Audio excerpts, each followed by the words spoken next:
Un petit bijou de rigueur et de raffinement. Alors Soulages, c'est la matière, avec ces lignes de force puissantes, maçonnées au couteau, qui sont retravaillées au grattoir, mais c'est avant tout la lumière.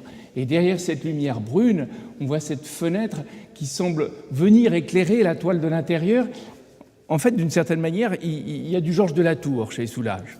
Cette superbe gouache de 1952, à l'origine d'un tableau majeur qui est dans les collections du Musée national d'art moderne et qui, depuis 1962, est accroché à l'hôtel Matignon.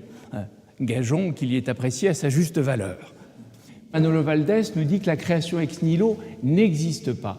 Il reprend les thèmes des grands classiques, Picasso, Matisse, ici Diego Velázquez. Il utilise des chiffons, de la toile de jute, du cordage, qu'il malaxe, qu'il triture, qu'il noue, qu'il colle, à la manière d'un Anthony Tapies ou d'un Manolo Milares avant lui. Alors là, nous abordons une œuvre majeure d'Hervé Télémaque. Télémaque est né en Haïti, puis il a vécu quelques années aux États-Unis, puis il est arrivé à Paris à partir de 1961, et là il devient un des maîtres de ce mouvement qu'on a appelé la figuration narrative, qui est, pour faire simple, l'alternative française au pop art américain.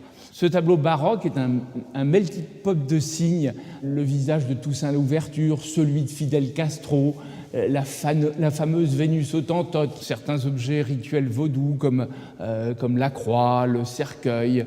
On voit même, semble-t-il, une urne. Nous sommes en 1962 au moment du référendum sur la présidentielle. Il semble que Télémaque ait été favorable.